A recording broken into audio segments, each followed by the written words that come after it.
Hey, fellow G&Ters, those of us like our spirituality with a twist. So we're starting up another one of our little series, as we like to do at our Little Gin and Tantra podcast.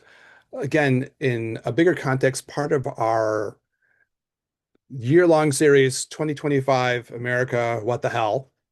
This time we're addressing questions around like Christianity.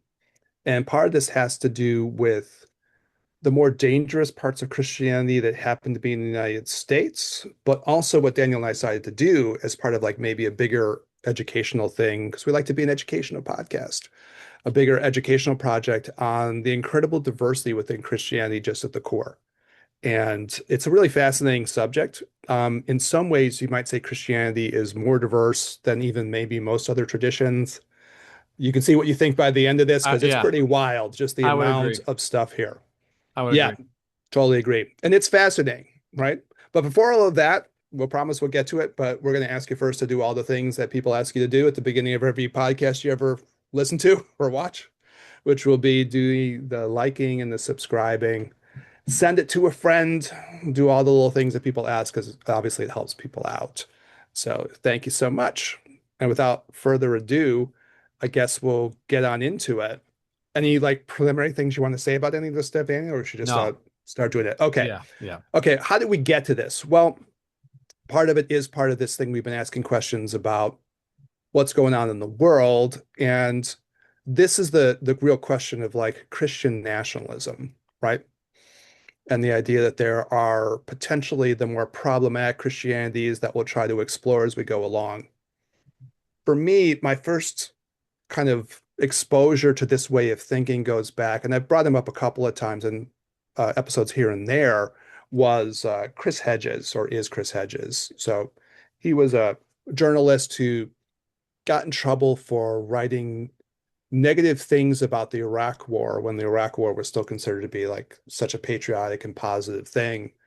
And he basically, was one of the rare journalists that was willing to write negative things about that back in like the aughts, right? But, he wrote a book called American Fascists. And I think, like I said in the previous episode, I was looking through and I kind of remembered he had done a book on Christian nationalism, but I didn't remember the title. I had it in my little audiobook thing and I was like searching it back out again. I was like, oh, wow. Okay. So that was the name of the book. And it's part of other things I guess we can recommend around this. There's the really famous book, Jesus and John Wayne, which we might make reference to. I definitely like the book Star Spangled Jesus, which gets into these kinds of questions. And I think Daniel and I are both like finding our way through Separation of Church and Hate by John Fugelsang. Yes. So we got to like, we're doing the research for you at the G&T podcast. That's our public service. But anyways, so I think for me, it's something that has been on my mind for, the last 20 years or something almost, right? After hearing people pointing out this as a real problem. And the Chris Hedges thing has felt more and more sort of prophetic, you know, as time has gone on, because there's again, Christianity is so diverse, and what we're going to try to do is cover the diversity of it, but it's also the truth that there are what you might call problematic Christianities. You have anything to say about that, Daniel? The whole idea of like a problematic Christianity in the midst of all of its diversity, or should we keep going through? No, I think we can keep going through because I mean the reason for that's the preamble, and then you'll talk about why that's the case. So, Hmm. uh, yeah, We'll get into all kinds of stuff around yeah, this. yeah. All right, if you're not as familiar with, what would be a problematic Christianity or what's really going on here, I think one of the great ways to illustrate this is there's a thing called the Seven Mountain Mandate, and it's a theological idea in kind of the right wing, again, more problematic aspects of the United States Christianity.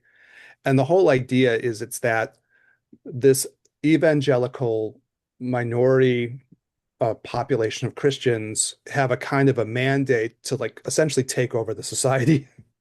I laugh because it's so bizarre. And eventually the world, right?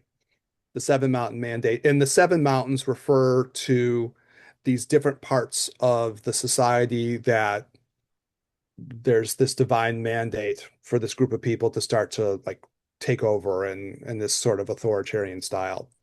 So if you're not familiar with it, it's again, it's it's part of the jargon within these circles. And if you've never been in these spaces, and I've been spending a little bit more time in these spaces over the last year just because we've been trying to talk about this for our pod and for my education. It's like quite a thing. So the seven mountains are taking over the family and dictating how the family is supposed to be, taking over religion, taking over education, taking over media, taking over arts and entertainment. So the entertainment business, taking over business as a business, and then taking over the government. And it seems wild to think that there are people who would have this, but it's a bizarre factoid that there's a disproportionate number of people who are like in positions of authority in the United States that this is their underlying philosophy. So like Russell Vogt, who's like part of the government, is a big person with this. It's Mike Johnson, who's the head of the House of Representatives, right? He's one of these people. Pete Hegseth is one of these people who's our Department of Defense slash war. Uh, you know, so it's like a it's a real thing. And it's again, if you're not familiar with it, it's very eye-opening to, all of a sudden go into a part of the world that you're not familiar with, and you're like, oh wow, this is like something that's truly believed in this segment of the culture that otherwise I'd have no exposure to. So if you look at the stats on it, as many as 41% of American Christians hold this belief, apparently. When you look at some of the statistics around this, you see different numbers. Obviously, that's not a small group of people. I've also heard it said that it's 30% of the population overall. And there's 13% that are really hardcore on this. And there's another 27% that are kind of like mostly in. So it's not a small thing. And obviously, this is sort of a dangerous aspect of the Christian tradition. Though, like what we'll get to ultimately is Christianity is like astonishingly diverse. And so part of what the goal in the episodes for me is to start expressing like the incredible diversity within this, and also with the feeling like this is a minority kind of aspect. It just happens to be a very highly motivated and potentially dangerous group of people. Yeah, but Yeah. keep in mind about probably 66% of the country is Christian. So you get 41% of the 66. Yeah. And That's a the other lot. part of it is like if you get 30% who are really into it and they all pile into one of a two-party political system, Correct. they're dangerous. Yeah. Well, I But remember we learned from Malcolm Gladwell's tipping point. It's that rule of three, that 30 anything over 30% is a quorum essentially, enough yeah. to swing a vote in a boardroom, enough to create, I guess second guessing in any large enough sample. And so that this is that number. That's that number. Yeah. As we've been doing the episodes over the course of the year, though, I have been a little bit heartened, I guess I would say, by how strong the reaction back has been. There really Yeah. is a strong reaction happening back. Yeah. Because, I mean, and it's a very interesting thing because there's this, like, in listening to people who study this stuff, and I've been willing to do that, my own interest, but also for our episodes, like, there's a certain understanding, like, okay, we're not going to be a popular thing. So it's really a question of, like, what can we do by force? Who's we? The people within the Christian nationalist movement. They sort Mm. of know, like, okay, it's not like we're going to win over hearts and minds. This has to Hmm. be done in some Hmm. ways by force. Hmm. That's kind of like the Project 2025 thing. As far as it goes, just to finish this section off, and like, it'll be interesting to see what we want to do about this. But there's this thing called the New Apostolic Reformation. This is like another like Christian movement in the United States, which is kind of overlapping, and they have a lot of this stuff going on. So maybe as we talk about, we're going to do a history lesson around this because it's fascinating, right? Mm. Just to see like, wow, this Christianity is amazing in terms of like all the things that it spawns Mm. is unbelievable.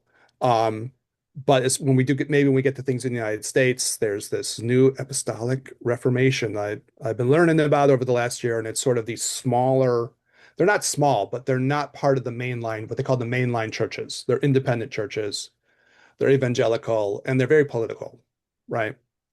And as an example of someone like that, there's Paula White, who's the personal pastor to the president. She has her office in the White House, and she's pretty wild, right? And it's these highly political kind of actors. So that's, I guess, kind of the description of like the problematic part of the situation that's like, I guess, always going to be something that is going to have to be addressed. I mean, again, you look at Chris Hedges, he's writing about this in the context of the Iraq War a couple of decades ago, right? And the problem is going to be kind of an ongoing one. But the way I think about this is the more awareness there is around this, the more people can be proactive to address what is like a subpopulation of a spiritual tradition that has a toxicity at the core of it. Is that how Hmm. you feel about it too, Daniel? Yeah, I mean, so we didn't talk about this, but I want to do an episode, and we're going to do one maybe next time on accelerationism. Oh yeah, I think we should do tech bro Christianity too. Well, I mean, acceleration runs the gamut for both parties. So I like I have a thing laid out, but I'm gonna put this here for now because it fits with what we're talking about, right? But you have the idea like acceleration in terms of like the tech bro kind of philosophy of It's not just accelerationism. that. It's not just them. That's the right side of the aisle. There's a left side of the aisle, accelerationism that exists as well. But for here, Oh, they're using this term in a different way. Okay, so it's cool. You'll explain what I mean. We'll talk about it when we do yeah, the yeah, yeah. So episode. Yeah, we're I gonna associate it with like the tech world that they want it to is. That's push part. everything forward, right, That's right, but technologically. that Yeah. doesn't come from them, you know? That they don't they're essentially like not super useful in society. Like, yeah, we have who gives a fuck, Facebook, whatever. I heard this the other day. Someone was like, "Oh, if they let you use something for free, what are they getting out of it?" You know what I'm saying? So, in a Oh, we'll have to sense, debate that. I think those people are pretty dangerous. So no, that's to they're be talked dangerous. I'm about. saying Yeah. useful. I didn't say not dangerous. Oh, yeah, yeah, yeah. Useful, no. You're making a distinction. Yeah. Not useful.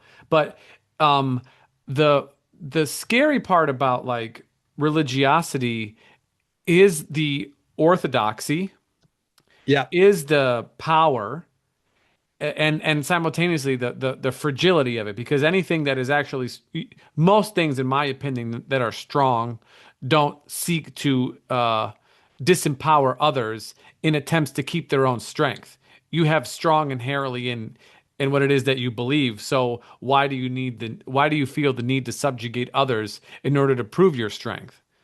I You, think it's a fascinating part about the whole history of like if we're talking about this particularly in Christianity, we'll talk about orthodoxy overall. yeah. But it's interesting because these traditions splinter around these points, Yeah. right? Yeah. And you get the hyper orthodox ones, and those are the ones that are more dangerous. Yeah. Correct. And that is and unfortunately that is what bleeds. This is what is an extension of those ideas, right?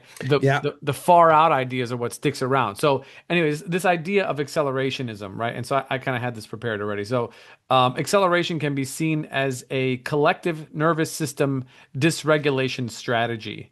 Instead of reducing stimulation, it proposes learning into the forces that feel overwhelming: speed, technology, capitalism, and cultural fragmentation, until a breakthrough or a breakdown, essentially. Mhm, And so mhm, on a mhm. on a cultural level, that's what this is. But where does this come from?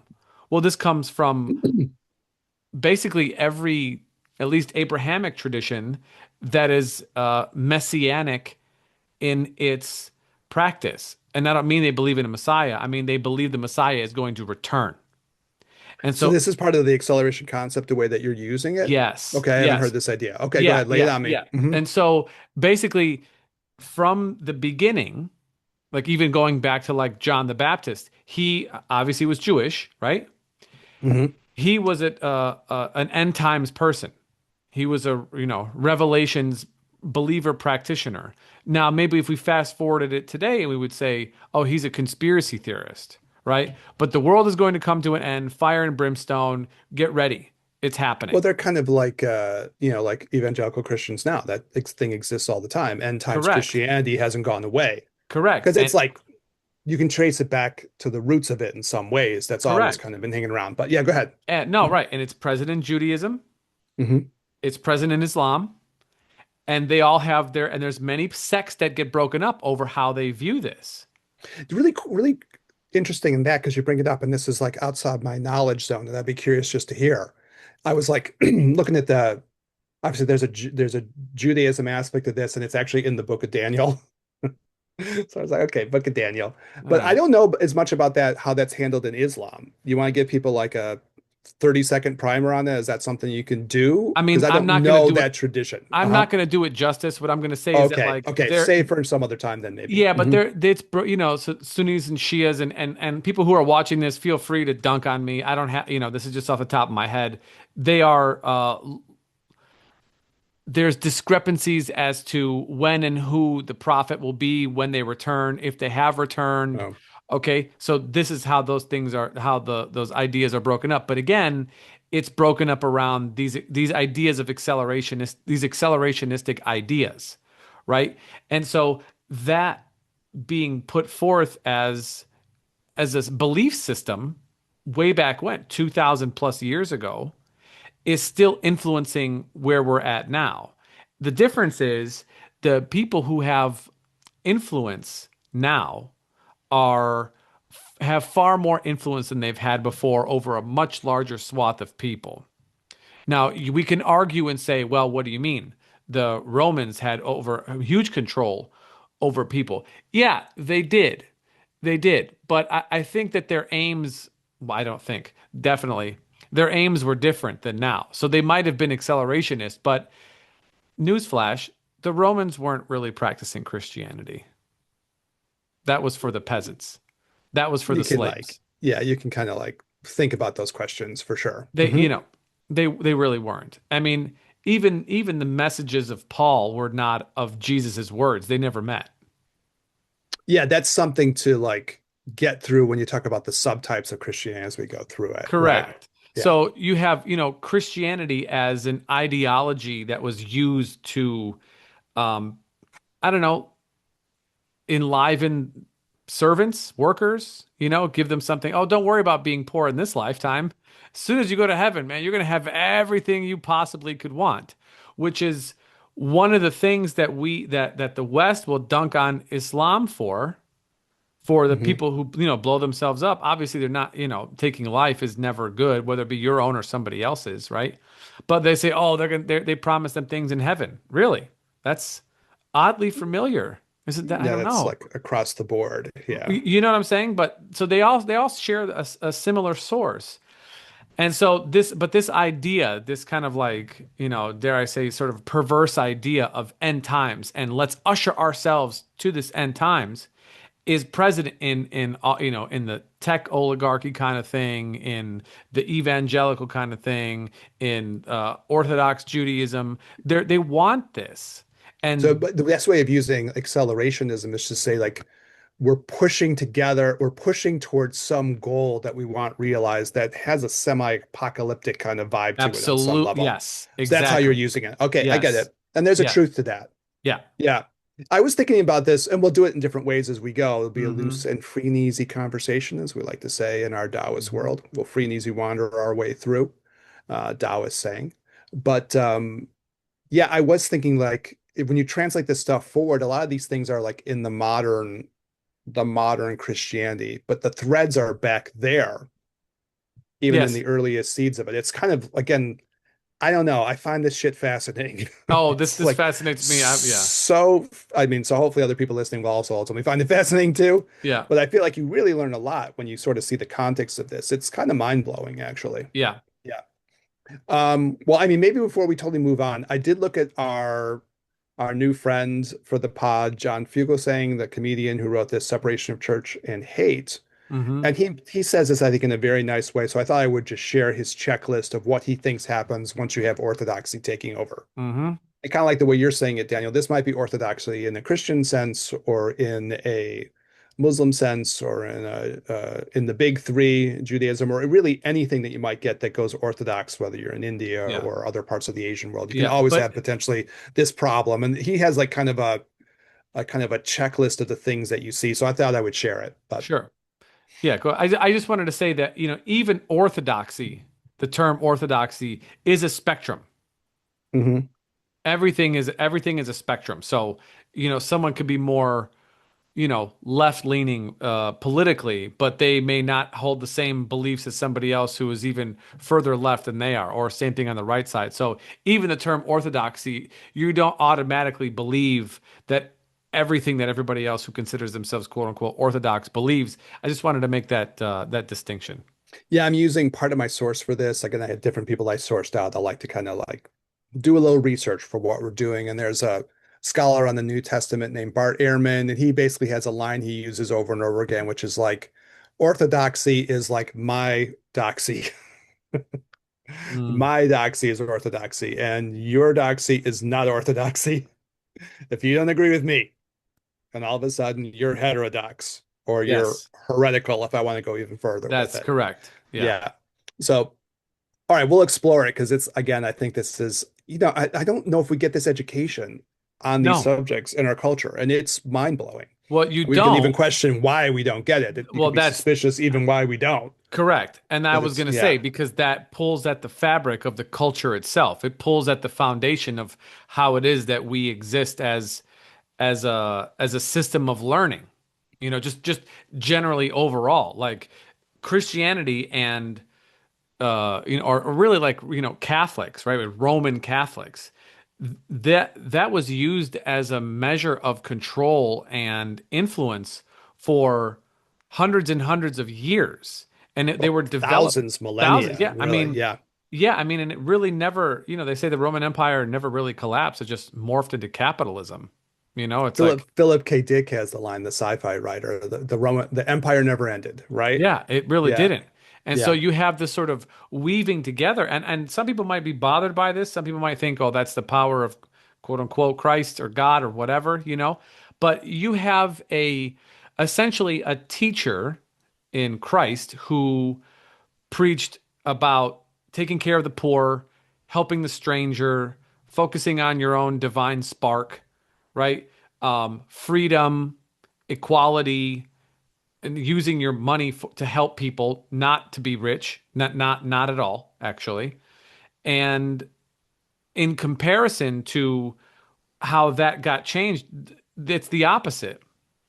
Talking to people, and if you look online or whatever, have discussions with people, they quote, and this is probably super inside baseball, but like you'll hear far more quotations from Paul out of the New Testament than you will like Jesus's words. And why? It's because his message doesn't fit if you're going to try and systematize those teachings. How can you systematize people being free beings and make them into better workers? Or you can't scare people by saying, "Hey, you infinite soul that are going to last forever and keep learning and reincarnating and whatnot."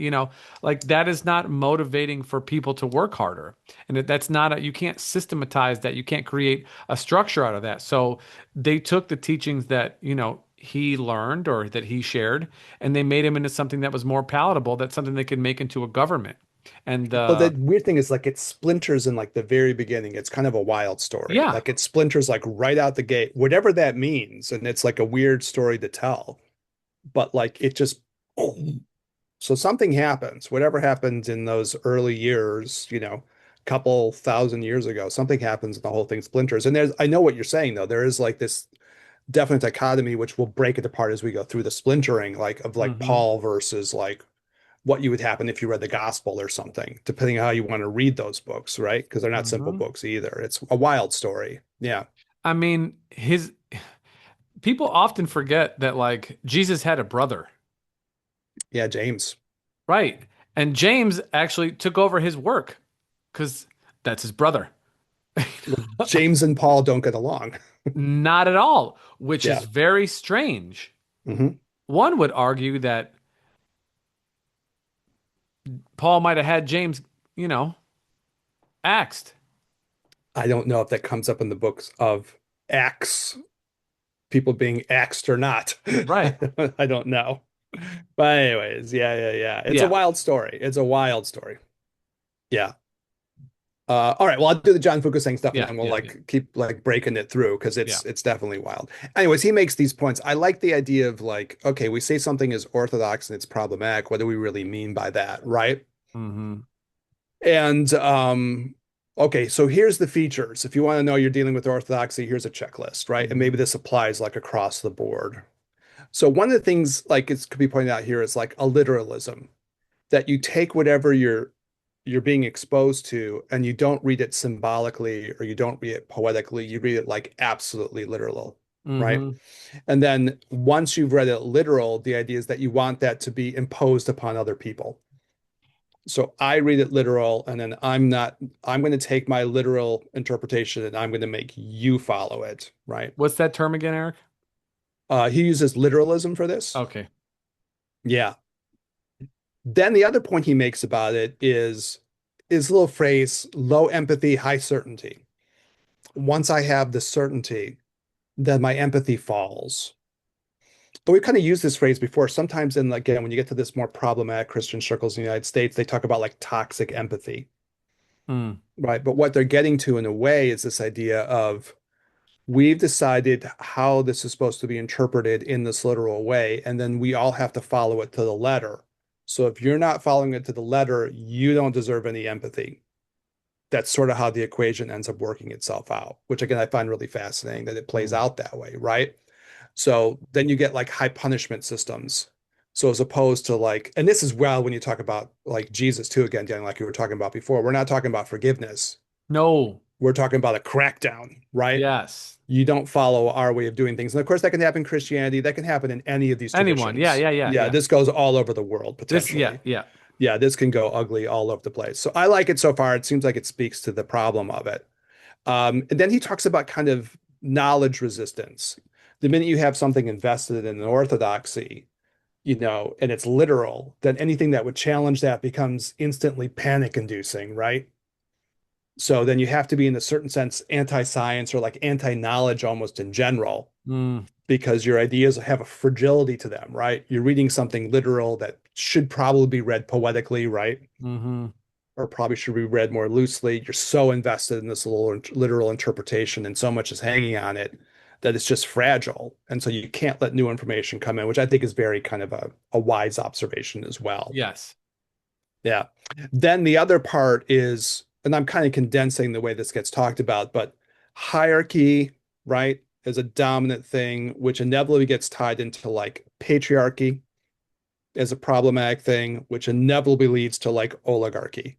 Mm. So one way or another, you end up with these ideas piling on top of one another, where you have to hierarchy out the society that you're looking at, right? Mm-hmm. You have to impose a hierarchy. And that again happens all over the world. And I guess when you get into the Taoist world or the Tantric world or our home bases, you're intrinsically against that. Like that's a problem, like right at the core, right? And this Yeah. has come up in different episodes along the way. And then it's tied into patriarchy, and we've done episodes on that too over our little podcast history where we've tried to address that question in a more immediate way. So that's a problem. But eventually, what I found interesting is eventually it collapsed into like an oligarchy. You're going to have to get some people on the top of that hierarchy, and they're going to want to dominate everyone else.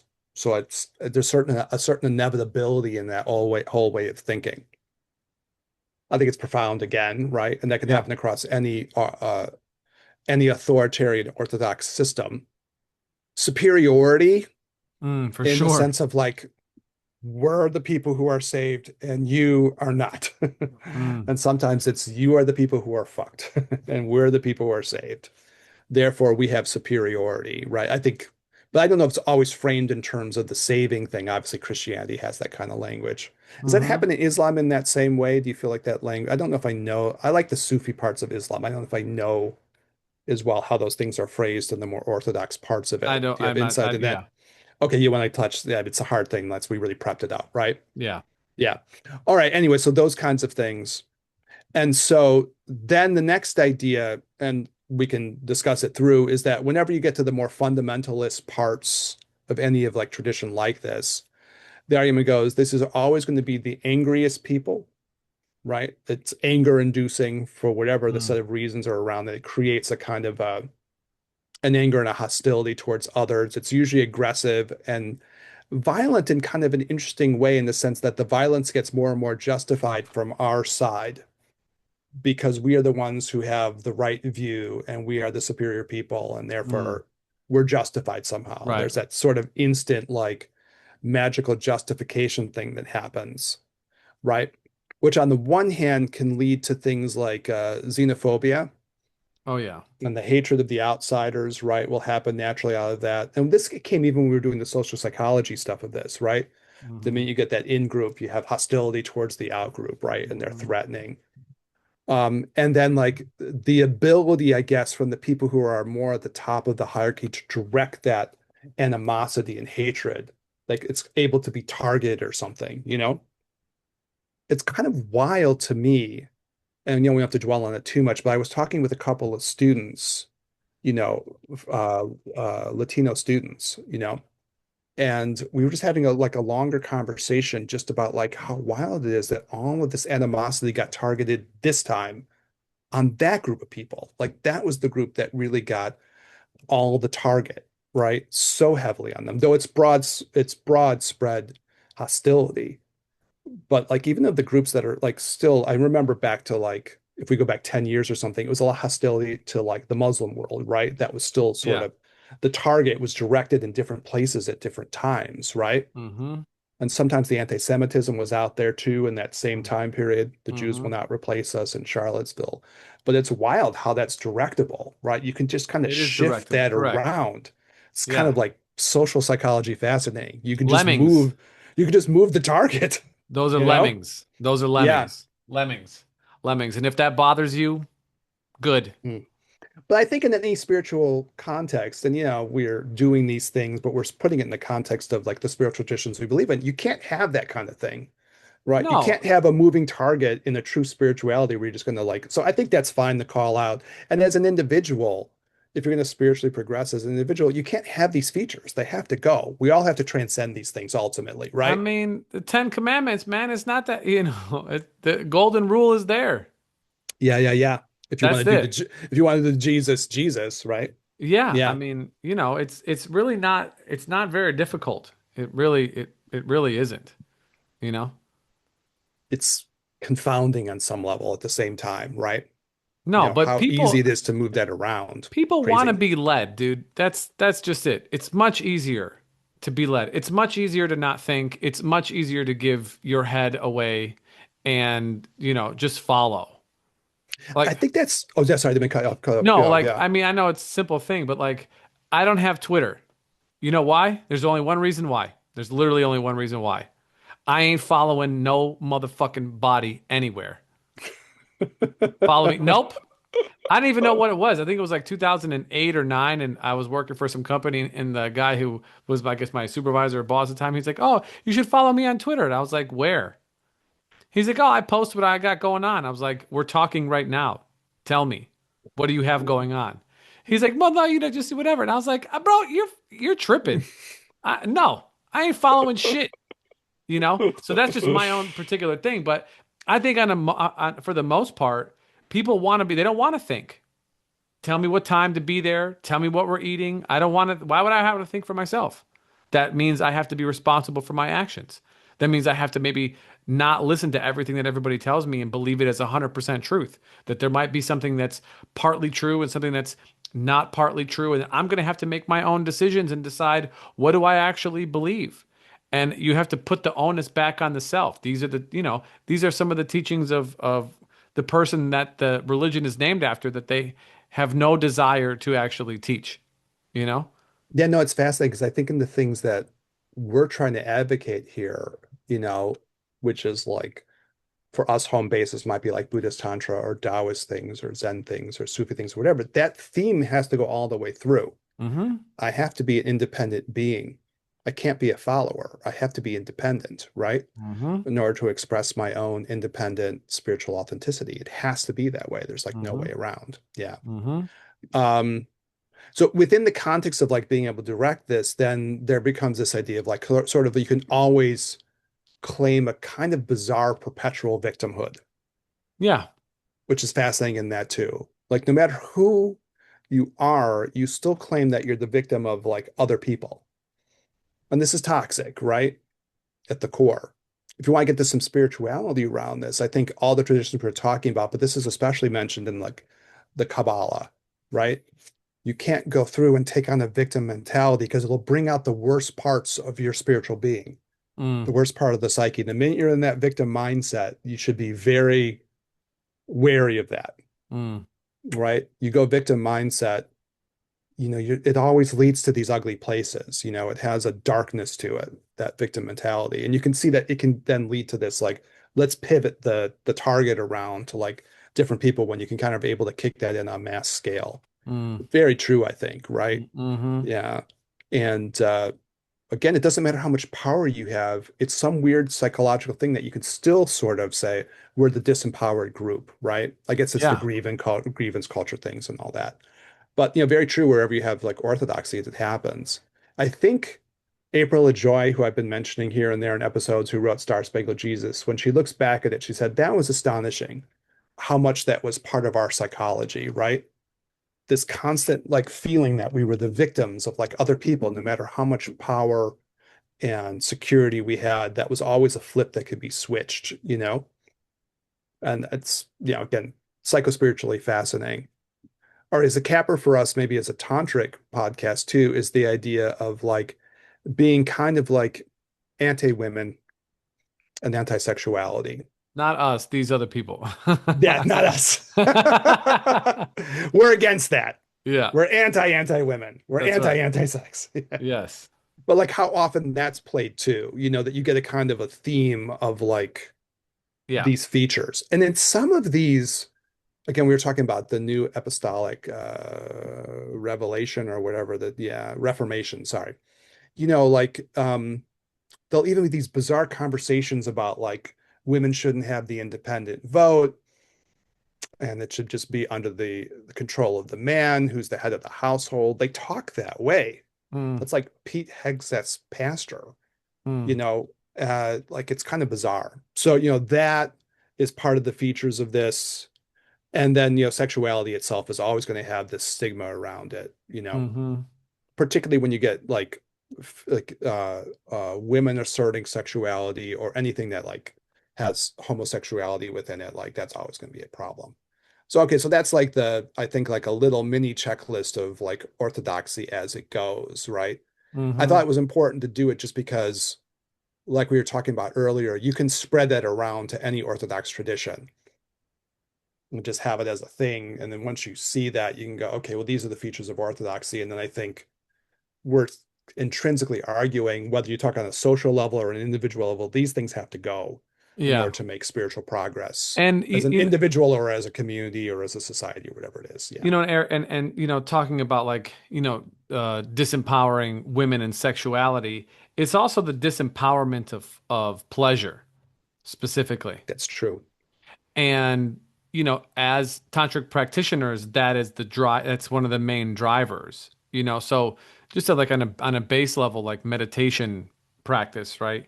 And again, I had a talk with a client today. He's like, I just can't do it, man. My mind just goes everywhere. I can't turn it off. I was like, yeah, don't try. Like, leave it.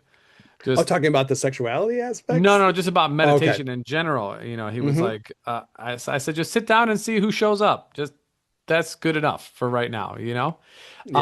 But so people to for people to practice, there has to be some motivation for anything, exercise, writing, music, whatever, going to work, doesn't matter. There's an aspect of discipline, and that can move you for sure. Some people are not disciplined. They're just like it's just hard for them to find this. However, if you enjoy doing something, if you actually like it, it's pleasurable for you, you'll do it on a regular basis. And so this kind of motivation is pulled out of many of these traditions because of how puritanical they are. That they look at the, as objects of desire as the influence of Satan, the influence of evilness. And I don't know where this came from, but I've been looking into a man by the name of Jacob Frank, who is Oh, yeah, yeah, yeah. right. And Magic, yeah, Kabbalistic magic person. yes, Yeah, yeah, yeah, yeah, yeah. Uh-huh. very interesting. Now, listen, they are into all the pleasure rituals and things like this, and they're wife swapping, and they're incestuous, and so I'm not on that front. However, Mhm. he gave a quote that said something along the lines of like, Elohim wanted a servant, and so he talked with his saints, and they're like, well, you should make them flesh and spirit, so they're like us. And then Elohim, which is like the high God, One of was the names like, of gods. Yeah, yeah, yeah. yeah, he was like, no, I want to make them of flesh only, you know, so they can experience more pleasure essentially, and they're going to have the opportunity to sin.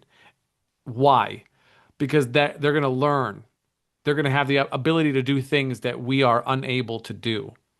And I love that, and I love how it fits right here, which is why I'm sharing it, because so much of what you were talking about, victimhood and women and like literalism and orthodoxy and heterodoxy, a lot of that is all based around very hard lines, very Mhm. strong structure of what's right and what isn't right, following in the quote unquote the way of how it should be. This is what orthodoxy is. And then whatever someone believes something should be, there is everything else is how it isn't and why that is wrong.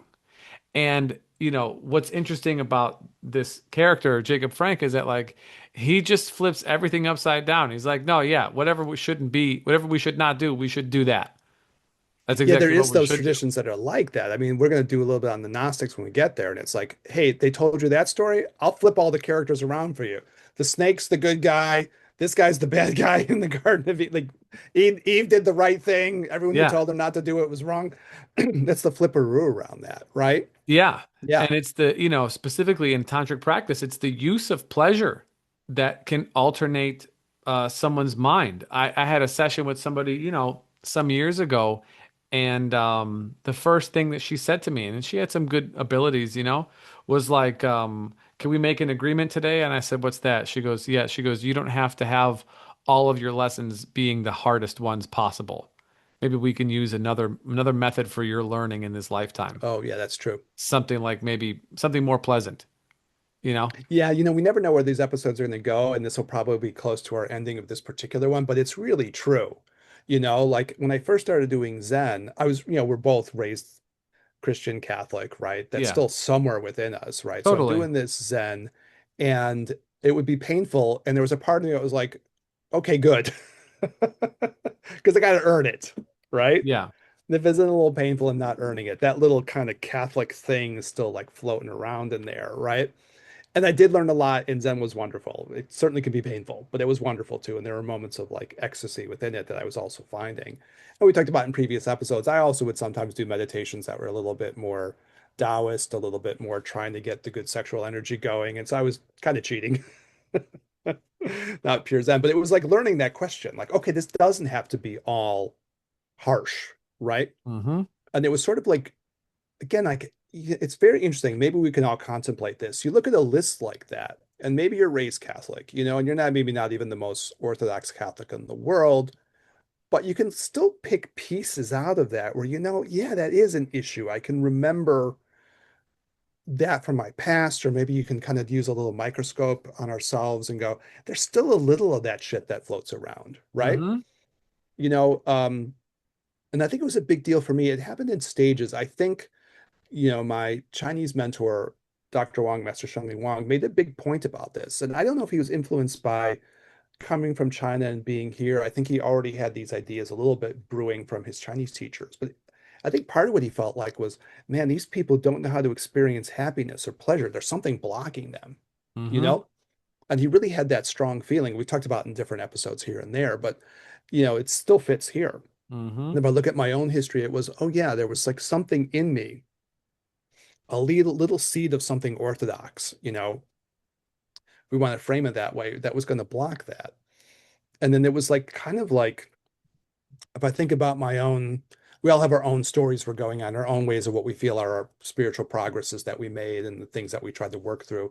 And part of that really did have, or maybe even to the present day to some extent, still had to do with that thing of being open to the idea like, no, pleasure is okay on the spiritual path. Pleasure is Yeah. okay. We did a little thing where we were meditating with some of the people who were part of our retreat that we ran earlier in the year, our first Jin and Tantra meditation retreat. And that was coming up in those conversations too, Mm-hmm. and each of us in our own way was trying to say, like, this can be pleasurable. Mm-hmm. You can use pleasure as part of your spiritual path. Mm-hmm. But to the extent that you have like the orthodoxy hidden there, within the religion that you've been exposed to, or maybe just hidden in the culture overall, right? Like kind of what you're talking about in the very beginning of the episode. Whether you feel that you're Christian or not, you're living in a Christian culture. Absolutely. You were raised to be Christian. Whether you Yes. know it or not, Correct. you are. This is why I think these episodes are fascinating because we can talk through all of this stuff and it gives us all of us a chance to really reflect on like to what extent that's true. And I think we would both argue that it's really true. Yeah. Yeah. And so you can kind of like hunt those kind of things out. So we were talking about it in the podcast. Sorry, we were talking about in the thing we did over the weekend. We ran a kind of little mini meditation session for everybody, right? We kind of like had a like a little retreat reunion. We did one of these things, which is great. And that subject matter was coming up, right? And it got me thinking afterwards about my own life. And I think about this a fair amount. Okay, I came from this Orthodox thing, had a lot of that feeling of like no pain, no gain, Mm, you know, uh, okay, it hurts a little bit. That's probably for the good, right? I'll learn like what you were talking about. I'll learn everything the hard way, mm, right? And that moving away from that into things like, again, my Chinese mentor being more Taoist or being into like, again, ultimately the Tantras and things like that. No, let's flip this switch around and make it more about using the pleasure as an ultimate spiritual kind of goal, right? And in the end, like what is like spiritual progress if you want to go all the way to enlightenment, or what's the spiritual going to be? It's going to be pleasurable, right? So in the tantras, part of the idea as we wrap up the episode, well, and it's interesting it went this way, is going to be like that pleasurable experience is a simulation, a hint, a guide to what the spirit really feels like, or what the experience of God would really feel like, or what the experience of the Tao, mm. or the pure ground of being. It's going to feel blissful, right? It's not going to feel like some cut off, boxed in, negative, unpleasant thing. All Right. right. Anyways, so interesting. Okay, you never know where these are going to go. We don't. Yeah, We don't. but good path, Yeah. right? And so we'll continue as we go along in here unpacking things. Yeah, Yep. And it's, right on time for the return of the sun, as they yeah, yeah, say yeah, in the pagan tradition, or Jesus's birthday. Oh, wow. yeah. Sup This will be out like around that time, right? Surprisingly how close those things are related. Huh. Interesting. Suspiciously close for our Yeah. Wiccan friends out there. Boy, that That's seems to have to do with some, astrological, astronomical stuff going on there. Yeah, yeah, diabolical, if you will. yeah. All right. Well, thank you so much, Eric, as Thanks so always. much. Yeah, Yep. Audience, thanks for tuning in. Hit us up, ginandtantra@gmail.com. You could leave a comment here or find us on the gram at the Gin and Tantra Podcast. Like, comment, subscribe, share our work. Whatever, man. We love it. Take care. Peace.